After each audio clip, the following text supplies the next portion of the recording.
Na natin baklasin tong dati nating Dio. Mga par, good morning, no?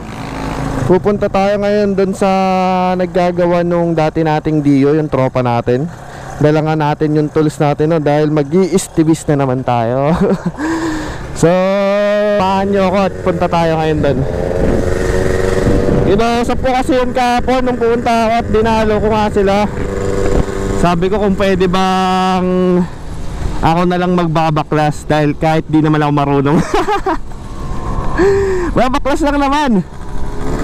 So, tanggal-tanggal na tornilyo, bahala na sila magbalik dahil sila naman ang nagbibuild doon.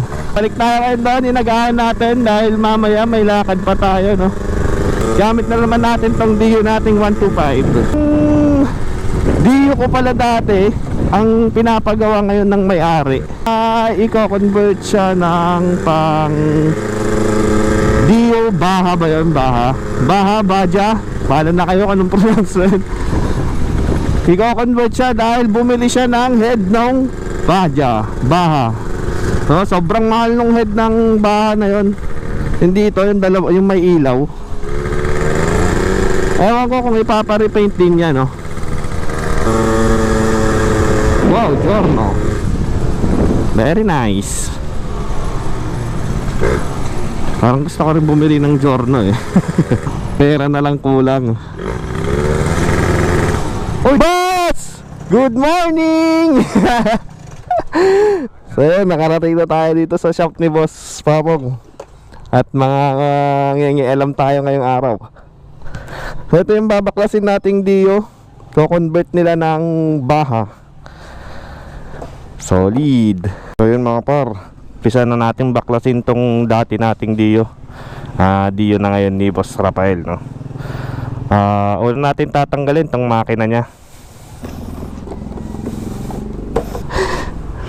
Una tatanggalin tong brake rod niya. Lahat ng nakakabit dito sa may makina, no? Para mamaya hihilain na lang.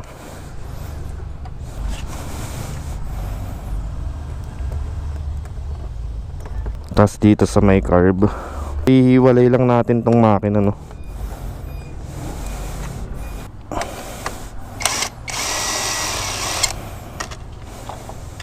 Yan. So tatanggalin lang natin tong cover dahil kailangan natin tanggalin tong bolt dito sa may shock nya, no? Nakaharang kasi siya.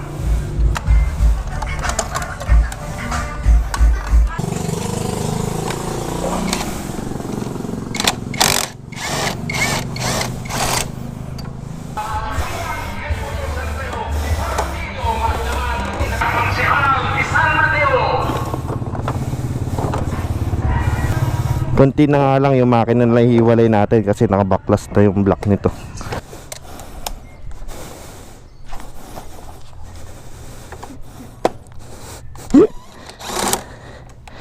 Yarn.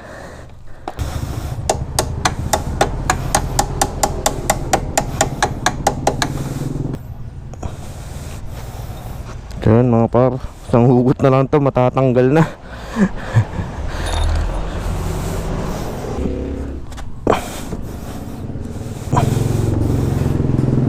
Yun. So ganun lang kadali magbaklas ng makina. Ingatan natin tong mags, baka magasgas. Okay.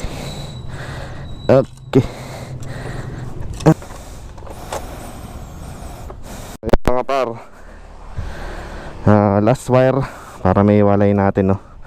Tatanggalin natin itong wire na connect dun sa may magneto. So ito lang, iwalay mo lang yung socket dito.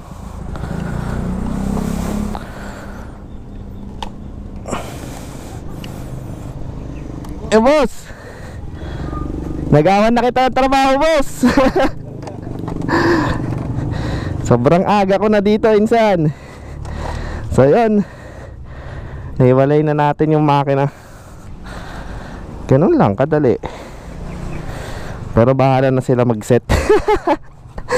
Hanggang paghiwalay lang tayo ng makina, no?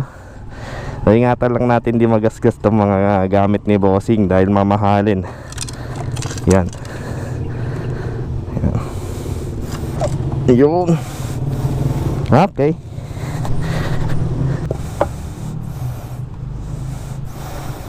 So yan, tapos na natin may wala yung makina. Susunod natin tatanggalin is yung panggilid nya, no. So tanggalin muna siguro natin yung mags. Tintong mags ni boss, baka magasgas.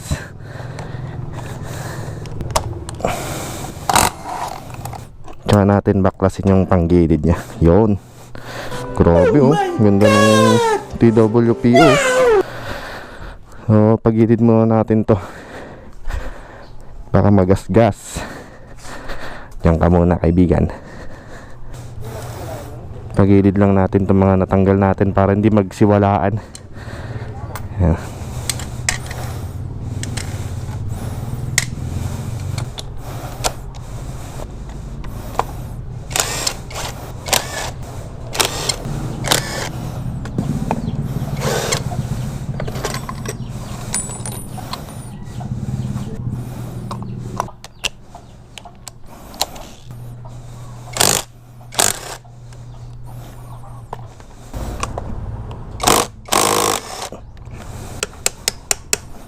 Yun oh, dipukpok.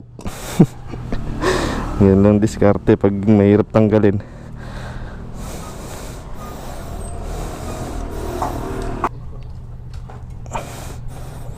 So naka RRGS. Wow naman. RRGS straight na panggilid. Then yung big TD nya is TWH. Yan, sikreto ng mga malalakas na Dio. Reveal. Pero yung drive face ayaw magpabaklas. Yawa. Nako, kailangan paggamitan ng puller to dahil pumakat sa sobrang tagal na hindi nabaklas. Pero sigunyal nya goods pa naman. Full metal na short stroke. So mag-upgrade pala si boss ng long stroke. Gawin niya ng 51mm long stroke. So itong sigunyal na full metal na to, short stroke lang to, 44mm kung hindi ako nagkakamali.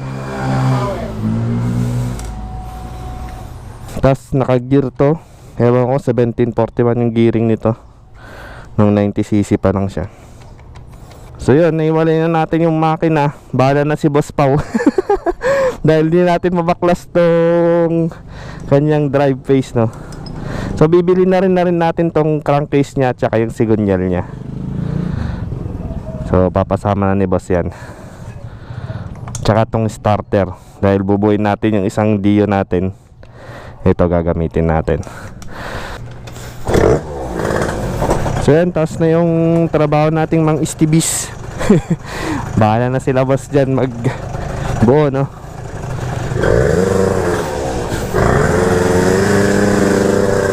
So balik tayo mamaya pag meron na yung pyesa ng Dio. And i-review na rin natin yung Baja head. Baja, bahala na kayo kung paano nyo po-pronounce yun. So ko-convert nila yun ng Baja concept, no. From Dio to Baja. So yung original nga ng Baja is mahal. Pero yung head nun, pag binili mo, mahal din, no. Ang sabi nung may-ari nung Dio 2, ang bili niya daw dun sa Baja head ay tumataginting na 30,000 pesos. Isang Dio par, isang Dio na loaded na yun. So balikan natin mamaya pag mayroon na Sir Rapi para makita natin, dahil mamaya niya pa daw idadala yung Baja head. So yun muna yung content natin for today's video. See you next vlog. Babush!